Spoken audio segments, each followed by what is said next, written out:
Welcome, welcome, ladies and gentlemen, kings and queens. We have a great special premiere show tonight. We're going to be discussing Black Wall Street. We're going to pull in Brother Andre Curry coming out of California in a minute. I just want to give a few quick details about tonight's show. It's going to be a part one, which of course is tonight, a part two, which is of course tomorrow night. But first, I also want to make people aware that this is the Butterfly Evolution Show with Tammy Gator, and also the Anthony B. Fly Show with me, myself, Anthony D. Collins. With that being said, I want to give Tammy an opportunity to introduce herself, and then we'll bring Brother Andre right on. Tammy? Okay. Hi, you guys. This is Tammy from the Butterfly Evolution Radio Show, and I just want to thank you all for tuning in with us and be patient as we get through this process. As Anthony said, there's just a lot of information that we want to get out. So get your pen, get your paper, take notes so that tomorrow, if we have more time, then we can get those questions and your comments in as well. So I just want to thank everybody for tuning in with us tonight, and just get your paper and pen and get ready to learn. Great. So without that being said, on last thing, no commercials, no promoting anybody's work. We're pretty much, this is just a premiere show. We're going to feature Andre Curry and talk about this Black Wall Street event. So with that being said, we're going to introduce and bring in Brother Curry. Peace, family. Peace. All right, how you doing, brother? How you doing? I'm wonderful. Glad to be on the show. Great. I appreciate you all opening up the airways to get this information out. Oh, yeah, absolutely. Well, brother, what I want you to do first, and then Tammy going to go right into her set of questions, but I just want you to give a little background about yourself, and then secondly, just simply explain what the Black Wall Street event is all about, because a lot of people really don't know. So just give them a simple explanation with that. Okay. Well, first, I hail from the territory of Kansas City, Missouri, and right now I'm out in the San Francisco territory, Bay Area, and right now I'm doing a lot of lectures and speaking engagements out here to the community, the kids. That's pretty much who I am at this point and what I'm doing. Just basically a person who is trying to uplift the community with this information and put it in the hands, especially of the babies, so that they can bring about to fruition the dreams of the ancestors, restoring us back to, our thrones and so on and so forth.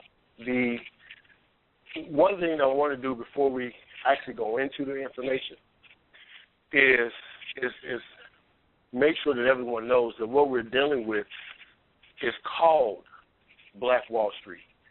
That's not what the ancestors who went through this terrorist act or this Holocaust called it themselves. And that becomes important because we're dealing with labels that are being put on us that are not ours specifically. And as we get into the information, there'll be a greater understanding of why that's important, that we realize that we're talking about the territory of Tulsa, Oklahoma, and where our ancestors lived, and the Holocaust that they went in, were victimized with, that was not foreign to us during that time, which we'll go into a little bit also. So this was one of the most prosperous communities inside of, on the continent at that point. I think when we hear about it, we generally hear about this area, and they say it was one of the most prosperous black neighborhoods. But that's actually kind of minimizing the greatness of what was going on there. It was one of the most prosperous places on the continent at that point. In America, it was one of the most prosperous. So our ancestors were doing a lot of things that we can take and grab the baton from them and learn from right now. Absolutely. Tammy? For those who have not heard about the Black Wall Street, so that as you go through it, is there anything you can kind of share, just pre-share with them to help them understand? Some people here are saying Black Wall Street and really may not know what we're talking about. Well, Black Wall Street was a name that was coined and given to the Tulsa, Oklahoma area that we inhabited in and during this time period that we're going to be covering, basically it's just not even a time period, it's actually a day of 1921. May 31st to June 1st, 1921 is the day that we'll be dealing with tonight. But the area was a hugely prosperous area. Based on the laws of segregation, our ancestors had to live amongst each other and completely do for themselves. So there was no outside interference or help coming in based on the laws, and that put them in a situation where we were totally dependent upon each other, and so we had many businesses. We educated our own children. We had our own banks, hospitals, churches, insurance companies, tailors, bakeries, grocery stores. We had gardens, and I shouldn't say gardens. I mean, we had fields for growing food. So that's the background of it, and that's why it's called. But the reason they call it Wall Street is because of the prosperity that we're dealing with. It was a certain kind of prosperity that was only supposed to be known, or I should say, I guess it's something that they would say that quote-unquote Anglo-Saxons or something that they are accustomed to. They term it in a way it's almost as like we're not accustomed to that type of prosperity. So they give it a special name to set it aside. But as we go into the discussion, we'll actually see that there were many of these places around the globe. Absolutely. My brother, I mean, just a little simple research that I ask if it's true or not, but they were so powerful at some point when we talk about this, that wasn't they about to start trading internationally, kind of like what the New York Stock Exchange do today? That's a great question. There wouldn't have been what we call now, quote-unquote, stock exchange as we know it, because those things weren't, it wouldn't have been a quote-unquote stock exchange as we know it today. But what you're inferring and referring to is international business. Am I correct on that? Yeah, they were on the way to doing international business with all different types of countries, because France was a country that was stepping up. And, of course, we were going to do business with our brothers and sisters on the continent of what we call Africa today. But you had a lot of countries actually stepping up to do business with them, simply because a lot of countries feel guilt. A lot of Anglo-Saxon countries feel the guilt coming out of the times of slavery. So there was a lot of countries who wanted to be able to reach their hand out, and say, hey, we're willing to do business and correspond with you and so on and so forth. So, yeah, they were on their way to doing things, in a way that the Honorable Marcus Messiah Garvey had ascribed to us to do in the first place. Right. Now, and quickly to add to that, is that one of the reasons, I know it's maybe something more, but is that one of the reasons that caused the bombing? And I know people probably going to ask what they mean by the bombing, but I'm sure we're going to talk about that later.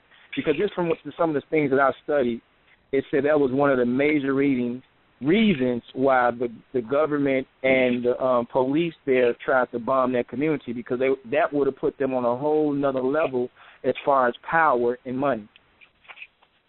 Well, I can't say yay or nay to that particular fact. What I can say is that the prosperity that we were dealing with was something that was so great that it caused a lot of jealousy from Anglo-Saxons in the area. And one of the things that what was interesting about the research when I started really getting into it is that a lot of the Anglo-Saxon women were extremely jealous of the way that our queens were being treated. Absolutely. By us. No doubt. And when we start getting into the information, it is so interesting how that jealousy played out and the things that they did to spite our queens. But just to throw a little trinket out there, we were so prosperous that our banks in Tulsa were loaning money to the Anglo-Saxons who were trying to get into the oil business or whose businesses were collapsing. Their banks could not afford to accommodate them, so they would come over into our area and actually borrow money from our banks. I mean, this is how our ancestors was getting down. Yeah, absolutely. No doubt. Tammy? I'm here. I want to hear how the queens were treated. Oh my God. We're gonna need a 3-hour show. Well, no, basically from our let's just make that so we can get back to that era, because if we get there, everything will be back to normal, back to the right way. Let's hear through the rest of the information and get to the real point here. Yeah, let's just talk about how that we get things back in order. Indeed. I guess if we could just go ahead and start, tell us about the people that lived in the area, and I guess what areas did they come from? How did they come together? Okay. They called, and how did they come together, and where did they come from? Well, we're going to do a little walk through history on that one to entertain that question, because what I found is that no one is really kind of getting into where these people came from. You know, when we hear people talking about Black Wall Street, as it's called, we just hear about this prosperous community, and it's almost spoke of like it just popped up. You know, like they just came out of nowhere and was just this great prosperous place. But that's just not the case. So we're going to start the trek through history with the Trail of Tears. Okay. And that becomes important because with the Trail of Tears, with all that went on with that, you had a pushing of the so-called Indian. And before I move forward, let me deal with the word Indian, because as Tammy knows, I'm very extreme when it comes to us speaking things correctly. And so our people, when we're doing these discussions, need to know what they're saying when they're saying it. So as a side note here, if anyone is writing, write down a couple of things about the word Indian so that we can understand when we say Indian, what we're saying and actually what the misnomer is. So the word Indian was placed upon the people when Christopher Colon, or who we call Christopher Columbus, got lost at sea and landed in central Al-Iraq, or what we term today as America. He thought that he was in Hindustan. Modern day, we call that India. Because he thought he was there, and the people that he's seen look like if you research the Dravidians of India, you'll see a clear depiction of what the Dravidians looked like and still look like today, and what the people on this continent look like. So because he's seen the same people, same customs, same way of life, he called the people Indian because he thought he was in India modernly. That becomes important as we get into a couple of other notes about who these people were, and that we say were in Tulsa, Oklahoma. So when he got here, he seen that, and so remember, these people were called Indians that he sees. Now back to the Trail of Tears. When we get to the Trail of Tears, we see that coming out of the Georgia territory, the Missouri territory, some of the Kansas territory, some of the Florida territories, and a few other territories on the continent, the so-called Indians were pushed into Tulsa. And this is going to take place around the early 1800s. And when you start looking into that, you'll see that there was many, many tribes, whether you have Cherokee, Pawnee, Choctaw, Chickasaw, Seminole, Wichita, Washita, which is the same thing as Wichita, Muskogee Creek, and so on and so forth, were all pushed in to the territory known as Oklahoma. Now, at this point, Oklahoma is considered sovereign. What sovereign means is that it is not a part of the United States colonies. It is its own country. As we know it today, it would be considered its own country. It was not a part of the Union.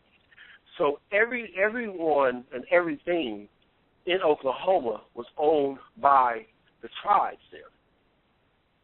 Okay, so they had their own government, constitution, bylaws, so on and so forth. Okay. Now, once the people got there, you started having a lot of Anglo-Saxons coming in and invading and doing terrorist acts on the so-called Indians, because they realized that Oklahoma has some of the most fertile land on this continent. It has some of the richest oil reserves. And during this time, we're dealing with, the Industrial Revolution and so on and so forth going on in this country. So you had Anglo-Saxons basically going all around trying to get land no matter how they had to get it. Okay? And so because Oklahoma was sovereign, they could not get in there. So they began again to do terrorist acts on the so-called Indians in there. So around the 1860s, the government, the United States government, institutes what's called the Dow's Row. Now, what that Dow's Row was supposed to be a treaty that was given to the so-called Indians from the Anglo-Saxons that would relieve the so-called Indians of that land in exchange for other accommodations. Some of those accommodations included you had to give up your status as an Indian. Okay? Now that becomes very, very important. So once you signed the Dow's Row, you no longer was able to call yourself an Indian. You gave up your status as an Indian.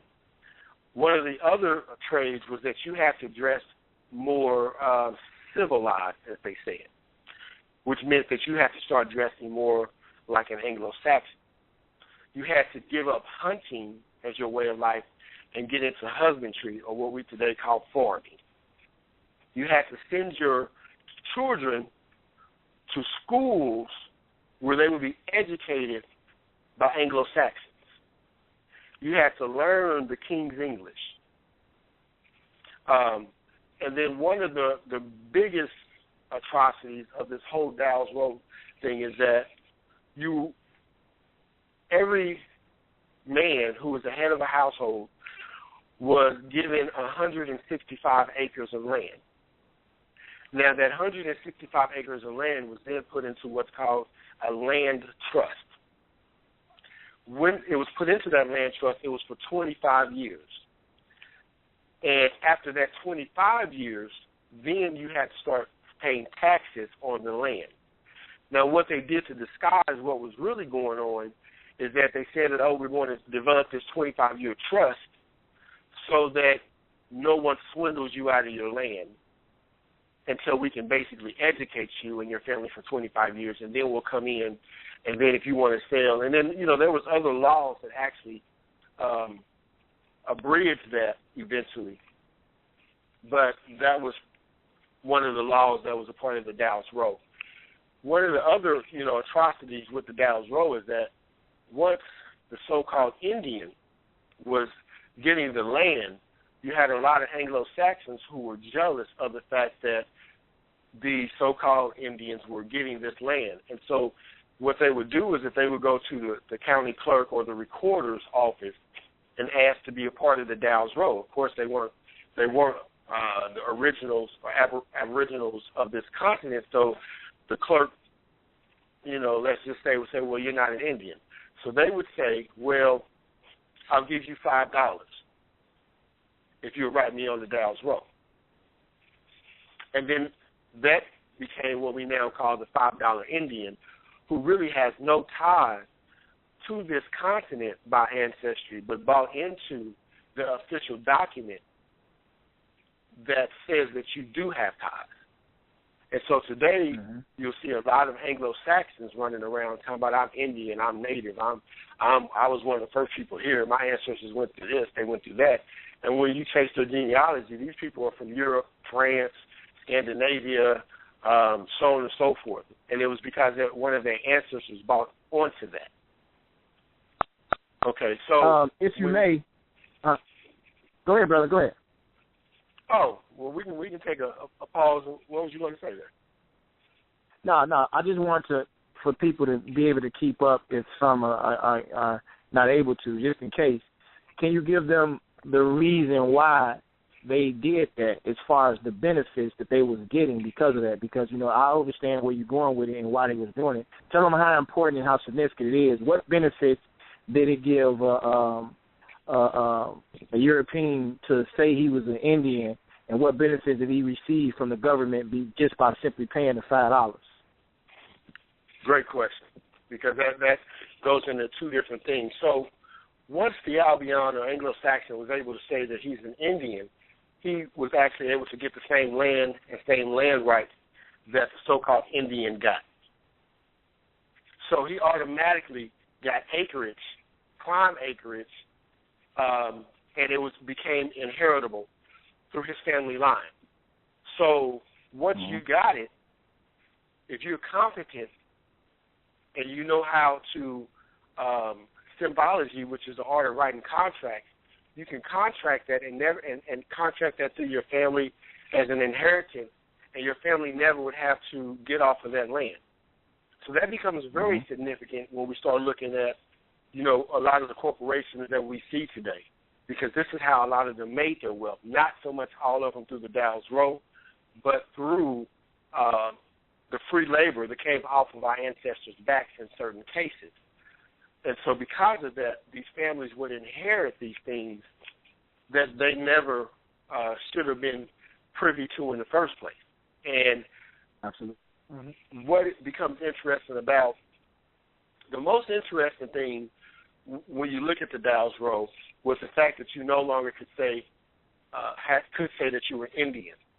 And that becomes extremely important based on the Constitution. Because the Constitution, the U.S. Constitution says that, quote-unquote, Indians and all others, 3/5 of a man, are not taxable. So in law, you are what you say you are. So when you walk into the courtroom or anywhere and you say, I'm Italian, I'm black, Negro, colored, African American, or whatever else, you say I'm Chinese, I'm Japanese, you are that. Those brands, black, Negro, colored, and African American, is what makes you taxable. So by the Indian, the so-called Indian, being willing to not call himself an Indian anymore, it automatically makes him taxable, which is also when you look at old census reports, while you'll see mulatto and colored or black, well, you won't see color, but you'll see black in the old censuses, because those were terms, those were brands that was placed upon us to make us taxable in a lot of cases, because we were not able to be taxed based on the Constitution. And those things are still in law today. If our people could wake up and stop calling themselves black, Negro, colored, and African American, you could put yourself back into the fold of nationhood if you just go back to respecting your ancient foremothers and forefathers. But as long as you keep that slave brand, black, Negro, colored, Indian, African American, then you become taxable by law because you are what you say you are. Absolutely. Tammy, go ahead. Go one of your questions. I got one, but go ahead. I have a question. I have a question about buying the property for the $5. And you might have went over this, but I'm a bit confused about what. I know. I heard the benefits it has to them as far as the land and being able to contract that to their families. What other? I guess I'm confused about asking one set of people, we'll give you this land, but you can no longer call yourself what you really are, but then allowing someone to come in with $5 and buy into that.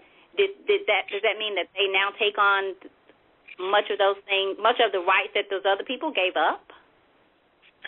Well,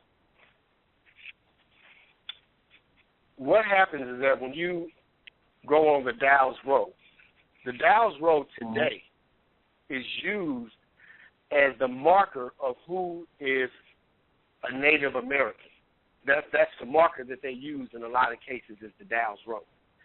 Now, understand that with that Dow's Road, when the United States forms an agreement or a treaty with the so-called people who call themselves Native Americans today, it's based off of the Dow's Road a lot of times. So what happens is that they will say that if you're not on the Dow's Road, you're not a native. And the reason that becomes important is because, remember, we see so-called Indian casinos and businesses popping up, and they're getting thousands of acres of land because they're attached to this Dow's Road as so-called Indians. When the Albion or the Anglo-Saxon bought into that, he also bought into those rights. So that's why his family, you'll see a person like, I think is it Willie Nelson, who owns a casino right outside of San Diego. He's no more Indian than I'm Portuguese. But his family possibly bought onto this Dow's Road. And that gives him the contractual rights to those treaty and engagement that come together with the so-called Native Americans in the United States. Did I explain that? You understand the significance of why that was important from an inheritable standpoint? Right. Okay. Right. I think so. Okay, this is just basically based off my opinion and just from the research that I've found, but I want to talk about integration and segregation and the profound effect that it's really had, on our culture. Because I really feel, this is just my opinion again, that when the Black Wall Street, what we call it, was going on, we was okay. We was wealthy. We was owning businesses. We was keeping everything in-house. We was getting married. We was doing all the things that would seem to be within our, true design. But then once integration came a way of life through the bombing or just the law change or whatever, then that's when everything seemed to just get lost. We started losing land, or land was stolen from us, and then unions was created to prevent us from getting jobs because actually we had all the skills. So whether you agree or not with that, what do you feel about integration and segregation? Does that have a profound effect on us today or not? Well, it's interesting because this is a conversation that me and my father have had some years ago, and every now and then we've had it, and we were on opposite sides of the fence. Okay. Civil rights is one of the worst things that's ever happened to us. Absolutely. Statistically, it is one of the worst things that's ever happened to us. And that's not even debatable when you just look at statistics. And we're going to jump to the end of the Black Wall Street thing and go into the end information here because of that question. But up until the so-called civil rights era, we owned millions of acres of land on this continent. based on laws of segregation, it put us in a situation where we had to be completely dependent on each other. So you have places like Tulsa, Oklahoma. You have St. Louis, Missouri, Raleigh-Durham, North Carolina, and numerous other places that were extremely prosperous and rivaled any other place in this on this continent. I don't want to leave out, my San Francisco area up here, but we have these pockets that were doing extremely well. One of the biggest problems with our people is that we're always trying to sing Kumbaya with everyone, and everyone's not trying to sing Kumbaya with you. So you are willing to go and do business with everyone because we practice a certain type of humanity. But these same people are not ingratiating themselves to do business with you. You don't see that same type of humanity given back, and this is our problem. See, we were willing to give up our grandmother's cooking and our neighbor down the street making our suits because we wanted to walk over here to Anglo-Saxon land and spend money over there. It wasn't good enough that our children went to schools and were educated by people who looked just like them. We needed our children to be able to go be educated just like the quote-unquote white people. And this was our mindset. So when that happened, we didn't understand that the Europeans have think tanks. And in those think tanks, they practice our ancient sciences. And I won't go into that. Yeah. But out of those think tanks, you get strategy. And so generally, they're always about 5 to 10 steps ahead of us because of that.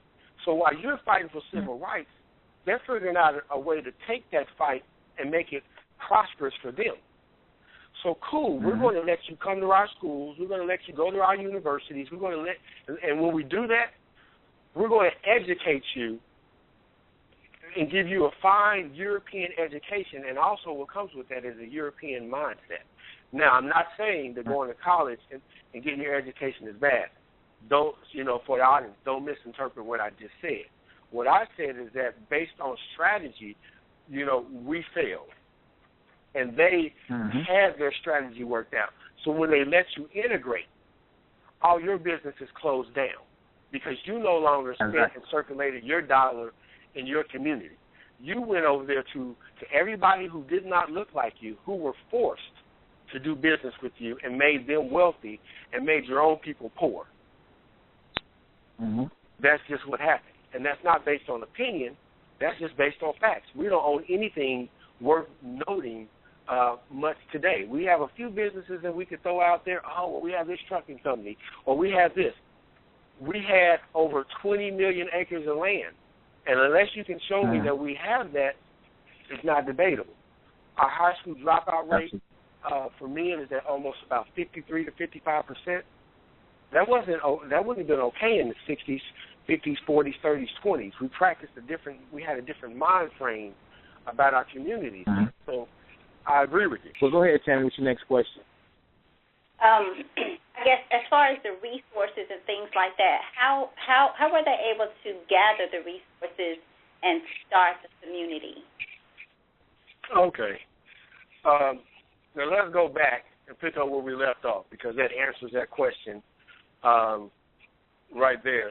So remember what I said, that with the Dow's Rope, you was able to get at that point, if you're a male head of the household, it was about 165 acres.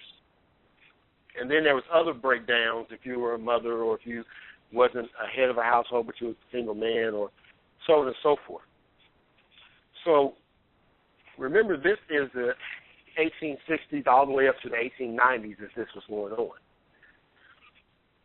So what you had, and I want to be real clear and real sharp with the words that I'm using because I want everyone who's listening to understand and be really clear about this point. When those so-called Indians signed the Dow's Rope, they gave up their name Indian. Cherokee, Pawnee, so on and so forth. They became today what you call the blacks, the Negroes, and the coloreds. I'm going to say that again because we tend to say I'm mixed with something when you're not mixed with anything. You are the original, and we got to get that vocabulary out. When the so-called Indian, Cherokee, Pawnee, Washita, Chickasaw, Choctaw, signed to Dow's Road, they gave up being called Indians and became blacks, Negroes, and colors. They got those brands. The way that we accumulated, because Tulsa, Oklahoma has 65,000 acres of land total. That's 4 square miles, half the size of San Francisco. The way that was accumulated was in much of the part from that Dow's Row, because you had a composite of these people who got that land once they signed to Dow's Row and stayed there and had to give up their normal, natural ways of life and adopted other ways of life and excelled at that. So what you have is from the 1880s and 90s all the way through the 20s, you had a building of infrastructure going on in Tulsa with these people who used to call themselves Choctaw, Wichita, Pawnee, Cherokee, Seminole, so on and so forth. Again, these people became black, Negroes, and coloreds. That's significant, and we have to understand that. So I may say that 2 or 3 more times because we have to stop saying I'm mixed. We have to start using, start using the correct terms, because that, remember, once you said that you are not Aboriginal, Hitchcock, or Indian, you became taxable. The land became taxable, and it really didn't make sense to give up land that you were sovereign on and then pay taxes on it 25 years later when you had it free and clear before that. So prior I have a quick question, if you don't mind me jumping in here for a minute, just to make sure. So you're saying that the people who were given the land, I'm just going to use people for now, given the land and had to disown their identity to get the land. And then fast forward 25 years later, because now you're taxable, and you probably, I'm guessing you may have said this, you owe something, taxes on this in 25 years, but if you don't have it, then the land goes somewhere. Is that right? Or am I jumping too far? Exactly. You lose it. Okay. 25 years later, if you can't start paying the taxes, you lose the land. You eventually lose the land. Okay, now at that point, earlier, say that one more. Say it again, Andy.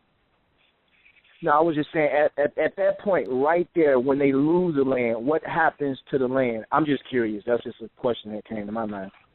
That goes back to the state. It's the same thing that if you own a home today, and you don't pay your taxes, it gets auctioned out. Right. Okay. Same process. Okay. Right. And so that became significant. That's how we accumulated the land. We never went anywhere. Okay. And so we just had a switching of identity. So you can look at some of the records, and you'll see where when a lot of these treaties were signed, you'll see names like one of the brothers or sisters' names may be Anawaiho Hui, and he'll become Charles Williams. You have someone named Dinagi Wai, and he'll become James Travis. I mean, and you can see it on the records. It was the most fascinating thing that I've seen. I couldn't help but chuckle because I'm like, it was interesting how systematic it was, and how we were so even back then we were so far behind the 8 ball with it because we didn't understand, because we didn't operate that way. They operated in a way that was deceitful. We didn't. Right. So we didn't understand the slipping of the cards. Exactly. Wow. Very interesting. I got a question that just came up to me. When we constantly say the word minority or versus majority, and it's always been pitched to us, our community, our culture, that we're the minority. Would you talk about that for a minute in reference to what it deals with when you think about the Black Wall Street and how we never really was the minority to begin with, but we've been believed to think we are? Well, the moment you said that, I have to go to my dictionary so that we can be in fact. And let me see if I can find it here. I'm in the Black's Law Dictionary. It's not written by, quote unquote, black people. Here it is. It's just, that's the name of the dictionary. So the word minority. Now, before I read that definition, I want to be clear to the audience that you have different languages that operate on this continent. The fact that you may not understand them is not relevant to whether they operate or not.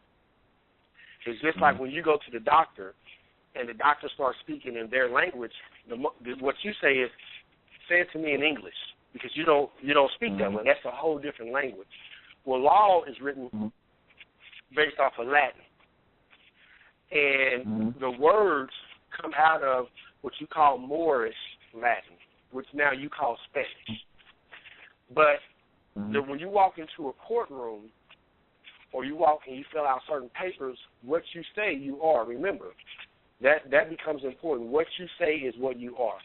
So the word minority in Black's Law Dictionary, 4th edition, says the state or condition of a minor infancy.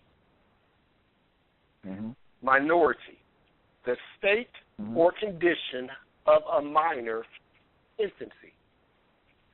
So we call ourselves a lot of things, and that's why the law doesn't apply to us.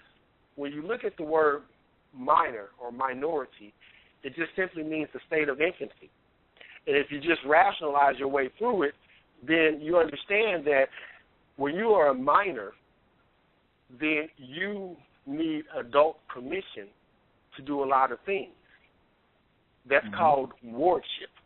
That's a wardship status. Meaning, and this is where you see children are called wards of the state because they are considered the mentality of a minor. So minority is not a race.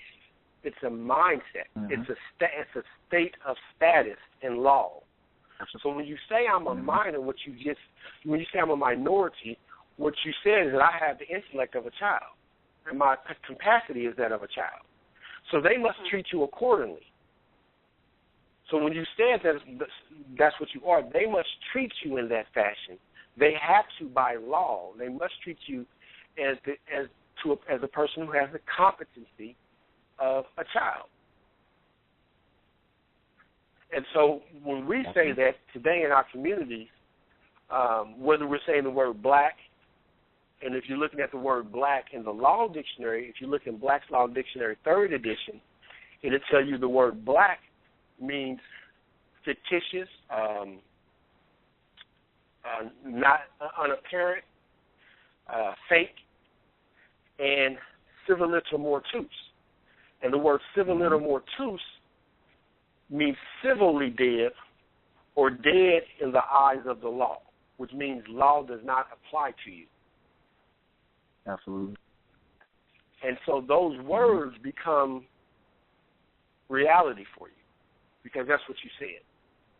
So once our brothers in Tulsa started to take on those brands, they lost their sovereign status and began to have no recompense when things would happen to them, because what we're about to discuss did not just happen there. It happened all over the globe. You had the massacre of St. Louis. You had all types of things that were going on. This riot that we're about to discuss was the biggest one, but by no means was it one of the only ones. The year period from 1918 to 1921 was one of the bloodiest time periods with massacres happening to us, just almost on a daily basis. You've seen these riots, and whether you were in the North, where there was a lot of riots, what you want to call race riots. They wasn't race riots. They were Anglo-Saxon afflicting terrorist acts upon our community, or whether you was down south and dealt with the terrorist acts of lynching and hanging. Either way, you were dealing with it. Right. Now, I should have, maybe tomorrow I might have the name of this documentary, but I've seen this documentary where it's talking about down south, and I think primarily Alabama, where at certain, I think around the same time frame, but don't quote me on that, I have to go back to my notes and stuff, but it was kind of a time where, blacks had a certain amount of land, acres, a lot of land, but they gave the blacks either option. They was like, either sell us the land or we don't take the land. And, of course, being, who we are, the strength and physical strength that we had, a lot of us said, well, you're going to have to try to take the land. And that's what they end up doing.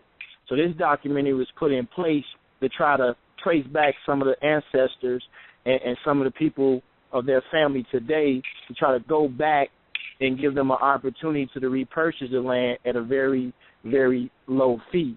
But, of course, it's hard to get the paperwork, the deeds, and stuff like that. So I'm just kind of correlating what you're saying as far as this wasn't just going on in Oklahoma. This was kind of going on across the globe, at least within the United States anyway. Right, and that's true. Truth be told, we could all go back and get this land, and I'm going to get into that in the second hour, when we're talking about, what we can do to rebuild these structures. But I was just going to say, I don't know if Andre wants to go into the laws that are in place now. My next question was going to be on the riots that took place. How did it begin? Yeah, let's deal with the riots first, because yes, that's going to bring us back home to that question anyway. Okay. So, on May 31st, 1921, a young brother walks into an elevator in what we now know as Tulsa, Oklahoma. The story goes that as he walked into the elevator, he tripped. When he tripped, there was an Anglo-Saxon girl in the elevator who was working the elevator, because at this time you had elevator attendants. When he tripped, he bumped into her, as the story goes, and she screamed, "Rape." Now, what happened is that because she screamed rape, and remember at this point in time there was laws in place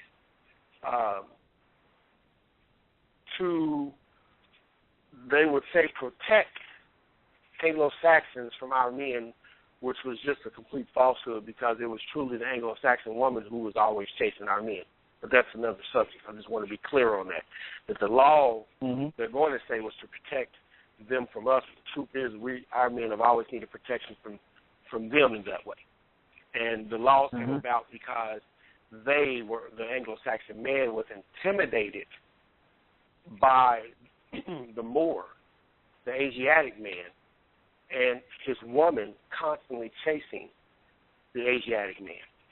So they had to bring about codes, not laws. They had to bring about codes to enforce these things, and some of those codes you hear would be called reckless eyeballing codes and so on and so forth, where if you were caught looking at an Anglo-Saxon woman, then you could be in prison, and so on and so forth. So anyway, so that was the significance of her screaming rape. So once that started, the sheriff comes and takes the young brother to the jail. Word gets around by the Tulsa, I forget the name of the paper, but if you know it, Anthony, tell me, I can throw it out there. But they have an article, and I actually finally found an article, and I was trying to find it again, and I couldn't. But they had printed an article that said Negro rapes white woman. And they printed this article the exact same day this happened. That article circulates around the communities that surround Tulsa that are all Anglo-Saxon. the Anglo-Saxon men come together, surround the church. When they surround the church, when they surround the jail, not the church, when they surround the jail, word gets into our community that one of our young brothers is being held there, and there's an angry, quote-unquote, white mob outside asking for the sheriff to turn him over so that they can hang him. So our brothers go down there, and they tell the sheriff that, look, we're not coming down here to start any trouble. We just want to help protect the jail because we want to make sure that our brother gets a fair trial. So what happens is when the brothers showed up, the Anglo-Saxons seen the number of brothers that came, and so they all went to go get guns. They left, came back with guns. The sheriff tells the Asiatics that came up there, look, I don't need you. Everything is good. I'll make sure that he's okay, blase, blase. And the brothers are like, no, we're not leaving. He finally convinces them to leave. They leave, and then as they're going out, they see that it's more and more Anglo-Saxons coming with their shotguns, rifles, and pistols. So now a lot of the brothers in Tulsa were war veterans. And so they were fully armed and had their own arsenals also. So they went home. They all got there, rounded up more Asiatic brothers, and went back up to the jail, all fully armed at this point. They marched up to the jail and tell the sheriff, this time we're not leaving until tomorrow when he would get his trial. So the sheriff is trying to calm the crowd or, whatever. And one of the brothers, some of them were going outside, and they walked past a Anglo-Saxon with a rifle. And the Anglo-Saxon, as the story goes, says to the brother, what are you doing with that rifle, nigger, or nigger? And the brother says, I'm going to use it if I have to. That kicks off the riot. That incident right there is what kicked off the whole riot that starts at that point. Is there any questions or anything about that before we move on to some of the particulars of what was happening during this riot? No, I don't have anything right now. Tammy, you have anything? I don't. Okay. So when this riot, I shouldn't say when this riot, when this terrorist acts start. The brothers are war veterans, and it was a huge intimidation for the Anglo-Saxons that the brothers were veterans because they knew that these brothers would know war tactics, and you can read about that and so on and so forth in certain documents. But when people tell the story of the massacre that happened down there, they usually tell it from the angle where the Asiatic community down there was just massacred and just, all this stuff happened. But what they're leaving out is that right from the jump, the brothers was winning. What happened is that the sheriff at this point, because they were losing, he deputizes all Anglo-Saxon men,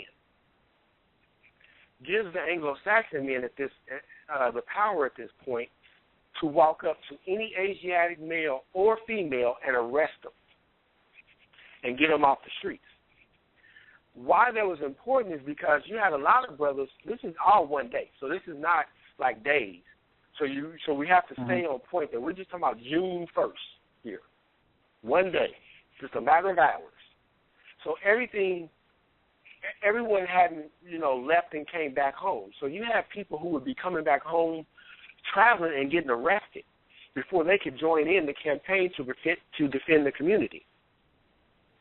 And so these people were getting arrested. You had the sheriff deputizing everyone. By deputizing them, he gave them authority to act within the codes or the laws at that time without repercussions later. Right, absolutely. And so what happens is that they actually opened up concentration camps in Tulsa to house the men. Mm-hmm. When they took the brothers off the street, they put them in concentration camps, and you can find some pictures on there if you really do a lot of research online. You'll see that there will be lines of brothers where they usher them into these concentration camps to hold them. This is where it gets interesting, is because at this point, what they do, once they get the men housed, there's this one story where they talk about the fact that one Anglo-Saxon went up to a tall hill and sat right above our part of Tulsa and just took a machine gun and just opened fire, shooting down into the neighborhood. Literally, just opened fire into the streets of the neighborhood, into the houses. So you got him spraying bullets all around the city, as far as, he could anyway. I mean, just aimlessly, just shooting anything, anyone, doesn't matter. And also, right around this point, someone, and you get a lot of confusion around this story of how this happened, but there was military planes that had been converted to crop dusters. Someone,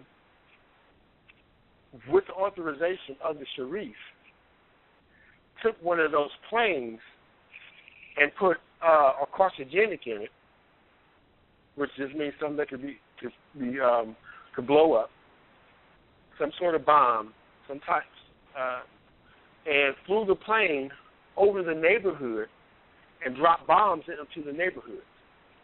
So this becomes the only bombing inside the United States instituted by an agency inside the United States outside of the one that happened in Philly back in the 80s. Because people forget about that one, but the brothers of Move were bombed also. So we've got two, Tulsa and Philly. Okay. But Tulsa was the first one. And when they did that, they wiped out people for blocks in the community. Once they had the men locked up and had shot up a lot of the people, what the Anglo-Saxon men did is they went back home and they got their women. They took their women down inside the community. When they took them down there, they allowed the women to go house to house looting the homes, taking our queens' jewelries, furs. Our women have marble in their homes. We were talking about a time where our women lacked nothing. And I'm not saying there wasn't disagreement, but what I'm saying is that our women were well taken care of, where they're supposed to be, and that jealousy showed its face during this ride, because you had women who would go there, and there was one comment that was written in one of the write-ups where an Anglo-Saxon woman walks into the house of one of our queens after they had shot it up, and she picks up one of the jewelry boxes and finds the diamonds and gold, and the quote says that she says, "These bitches are down here living better than us." That was the quote. And that was what, that's how they looked at that.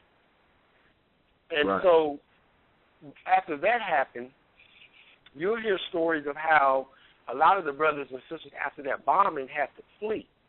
One of the brothers who was a survivor tells the story of how him and his sister and his mom was in a home, and all of a sudden they heard someone coming in, and they hid under the bed. And his fingers was out a little bit. And when an Anglo-Saxon came in, they came into his room and stepped on his fingers, and he almost screamed. And his sister grabbed his mouth real quick so the sound wouldn't come out, and that was what saved their life. Wow. Because they were going into the home killing anybody. You had one story that was just horrible. I mean, it almost brought me to tears, where one sister was just newly gave birth, and I don't think the umbilical cord was fully cut or something, and she had to take the baby and flee. Well, the baby couldn't survive, so someone had to cut the umbilical cord and leave the baby there on the ground. And I mean, we had they say, well, it was only 300. There was thousands of people who were massacred on this at this place. Right. They're going to drop the numbers so that we don't know, but the records and the families show thousands. Right, it does. Yeah, it does. Wow. Tammy, just go ahead with the rest of the questions, because we want, like I said today, we want to make sure we get as much information out, and then I want you guys to just be mindful, brother Andre and Tammy. Tomorrow, like maybe the last 20-minute marks of the show tomorrow, I want to talk about solutions. I want to talk about what we need to do to try to make a new Oklahoma across the globe. You know, and that's what I'm trying to preach and talk about as I do these traveling workshops and things of that nature. So I just want us to keep mindful about that. But Tammy, go ahead with your next question. Well, that's actually one of the ones, so we'll just kind of save that tomorrow. So we want invite everybody and encourage you to come back and talk with us, discuss. You know, be prepared to get in the chat. So follow us, either Anthony or myself, Butterfly Revolution, or Anthony B-Fly and B-Fly Radio Show. Follow us so that you can get in the chat line tomorrow and send us your questions, comments. So that's one of the questions, so we'll save that for tomorrow. I guess my next question is, did they ever rebuild the community? And if so, I guess when? Well, what they did, it took about 10 years, and they had the community fully rebuilt, actually. Wow. And, again, as we discussed a little bit earlier, that community lasted up until the Civil Rights era, literally. And, but, yeah, they definitely rebuilt it shortly after, and it took 10 years. And it prospered up until around between 64 and 67. And then due to desegregation laws and us wanting to sing Kumbaya with everybody, it went under. We talk about, reparations, and we talk about all these things, but it is a fact. One of the things that happens when we get into how can we rebuild this thing, and why is it that we haven't been able to get reparations? Well, there is no nation on this planet of black people. There's no nation on this planet of African Americans, Negroes, or colored people. That nation doesn't exist. Nations do business with nations. So what happens when you call yourself a slave brand, black, Negro, colored, African American, and Indian, and they're letting the Indian slide, so we'll keep that out. But when you try to conduct business as a brand, then again, law doesn't apply to you. So in order for us to rebuild these structures, we have to go back to being ourselves ancestrally. We have to reclaim the heritage and the names and get the brands off of us. When you do business in those names, it's void ab initio, which means it doesn't exist from the beginning. Those names was put upon us in slavery to signify property. So when our ancestors was forced out of our ancestral names, they were given these names to signify whose plantation they was on and whose property they were. And we continue to do business and take pride in these names. I mean, one of the craziest things that we hear is how you hear some of our brothers and sisters who aren't educated or indoctrinated, either side of the fence that they're on, and they take pride in these Anglo-Saxon last names, these slave brands. I'm a Smith, I'm a Jones, I'm a Johnson. I'm the strong black man, without ever understanding what they're saying. Until you strip that off, and this is where, as both of you know, that my actual Noas or name or title is Ramiel Eel Bey. And I don't even deal with the slave brand or have that slave brand. Quick question, brother. For anybody who wants to do that as far as the name, well, how do they go about that? Well, changing the name. There's the first thing you must do is study, and I'm going to give them the website. And the reason I start with that, and I know some people are looking for this quick information, I just want the paperwork. It doesn't work that way. We are under military occupation, and you have to be able to defend your square. You have to be able to defend your honor and your ancestral honor, which means that you have to know the law. So the first thing I do is give you a study guide so that you can study. So that if someone comes to you and they stop you inside and you're traveling in your motor conveyance or what you'll call a car, and they stop you and say, do you have a driver's license? Well, when you come back and say, what is that? I don't have that instrument because I don't need that instrument, you can defend your stance. If you go to court, you have to be able to defend your stance because they're going to say, well, who are you? They'll say, it's Andre Curry here. So I have to know what to say because they're going to keep trying to convince me to take on that brand. So I have to know how to say, for the record, on the record, let the record show that I, Ramiel Ilbay, am here in full life, pro se, dealing with the fictitious corporate entity, Andre Armand Curry, in special appearance. I have to know how to say that to put it on the record as to who I really am. And if you can't do that, you tie yourself up. So the website that you can study from and actually get the information to reclaim your estate or your inheritance as a Moor is RV, as in Victor, Bay, B-E-Y, publication, R as in Robert, V as in Victor, Bay, B-E-Y, publication.com. Everything on that website you study. You can get in contact with the brothers there on there, and all the information pertains to you and reclaiming our inheritance. Now, why that becomes important is that there was a law that was signed, and this gets into the reparations, and it becomes interesting because I know we've all had these conversations with our brothers and sisters, and they talk about, well, we should get reparations, and we should get this, and we should, get that. Why haven't they paid us? The law that is in place is called the Rights of Indigenous People. It came through the United Nations.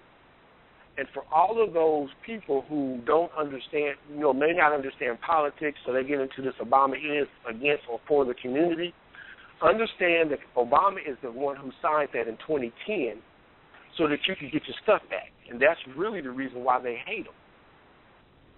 It's because he signed that law. Bush wouldn't sign it. Clinton wouldn't sign it. Please say that one more time.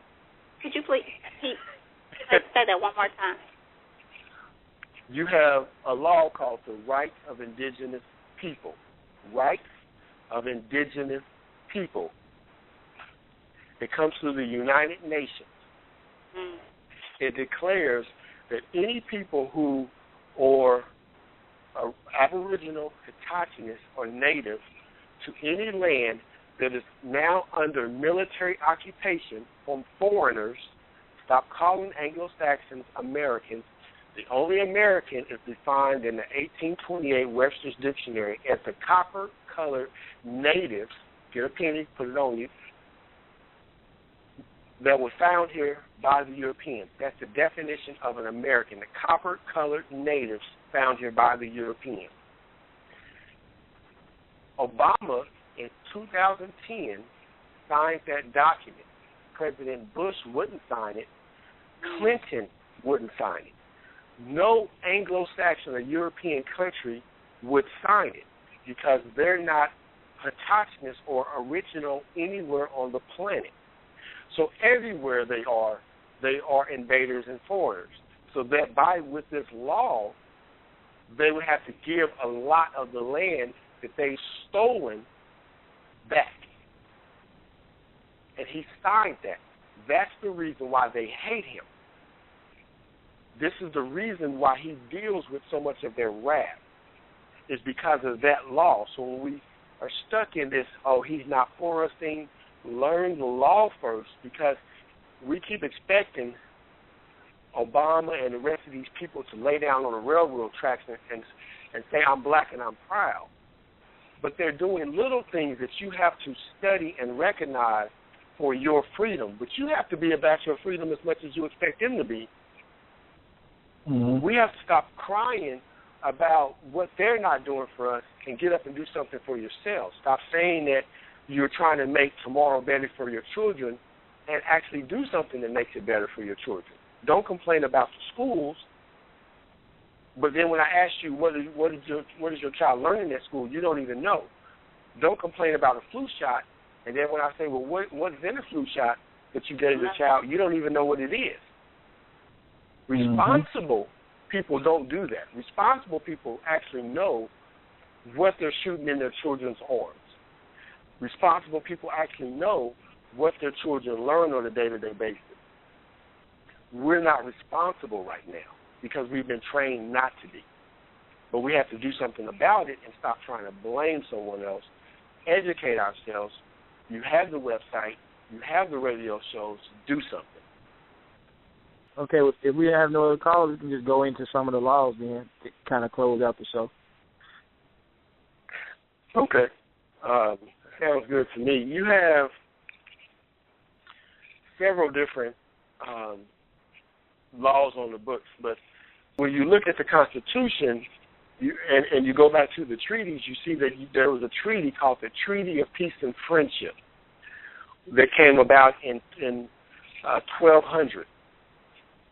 And that treaty was when we, the Moors, on this continent, were the first to acknowledge the Anglo-Saxon as independent from Great Britain. Mm-hmm. We signed that Treaty of Peace and Friendship that gave them permission to set up a sovereign government on this continent, and then after a certain amount of time, they actually were supposed to start paying us taxes and tribute to stay here. Now, I don't know if the audience got that, so I'm going to repeat that one more time. We signed a treaty with them called the Treaty of Peace and Friendship that recognized them as a sovereign government on this land. We allowed them to use part of our land to set up their government and be independent from Great Britain. As a part of that treaty, after a certain amount of time, and I don't want to say the years because I could be misspeaking. I don't want to do that. But after a certain amount of time, they was actually supposed to start paying taxes to us. So instead of us paying taxes right now, you should be getting a check in the mail based on the Treaty of Peace and Friendship. Mm-hmm. And the Constitution is actually what tells you that. So I'll read it. Article 6 of the U.S. Constitution, it says, this Constitution and the laws of the United States which shall be made in pursuance thereof, and all treaties made or which shall be made under the authority of the United States shall be the supreme law of the land, and the judges in every state shall be bound thereby. So in that verse, it tells you that any treaty that is signed or was signed is the supreme law of the land. Mm-hmm. And because of that, when you go and you look up the treaties that were imposed upon us on this continent, the Choctaw, Piney, Washita, Seminole, so on and so forth, those treaties are still binding based on the Constitution. Now, a lot of brothers are going to say, well, that's their law, blah, blah, blah. It's not their law. You taught them law. You brought the European out of the Dark Ages. They just don't teach you that. You taught them math, science, geometry, cosmology, astrology, all of that. All of those sciences, you taught them law. when you get into even the Constitution that we're reading out of, the Constitution comes from what's called the Great Law of Peace that lasted over 200 years on this continent prior to the European. This was a treaty that we had amongst all of our tribes to stop us from fighting each other, and it lasted for 200 years. When the Anglo-Saxon could not write his own laws because they kept falling apart, he summoned us to come in and help. This is why when you see pictures of the signing of the Constitution, you always see a so-called Indian in the background laying low, chilling. But no one ever questions who that person is. And to get back to how things went for the women, truth be told, we're matriarchal. This patriarchal mindset comes out of us following false idol gods of Europe. The Supreme Court, don't even get me started on that one. The Supreme Court, as you know, brother. Go ahead. Yeah, I mean, I already know you know. But the Supreme Court, the Supreme Court that we know of today comes from our great circle of women. So in our ancient societies, the people who settled all matters in the community for the nations was the women. Before you went to war, you had to get her permission to go to war. Why? Why would you do that? It's her son going. Why would you not get her permission to go send her son to war? So when you and it's interesting because they show this in the movie, and I think on Tammy's show we talked about this before, the movie Avatar. If you go back and you watch that scene, and I remember I almost fell out my chair when I was watching it, and it happened. The warrior king, the father, came out and was talking. But if you go back and you watch the movie, they was talking about not wanting the Anglo-Saxon in and blah, blah, blah. But when the queen walked out, they all fell to a hush. And the decision went to her. And even her husband bowed down and was quiet. Because, and I just did a lecture, a seminar last weekend. And like I told them, when you want to hear the prophecies from God, call your mother, call your daughter, call your sister. Because that is the person who is the closest principle of creation on this planet. Period. And they showed it in that movie. Again, this is about getting back to us being ourselves. And every nation on this planet knows who we are besides us. Yep. This is why they don't so I don't get too far, of course. I'll go on a tangent with this one, You're right. I'm right. Go ahead, bro. When we start getting into these laws, the laws are set up for nations. You can't do business in the name of property. And we keep doing that. Until you are willing to say, I'm not your property anymore, and go back to being yourself, you will never get anything that the law says you have coming. You may get little trinkets, but you won't get the full thing.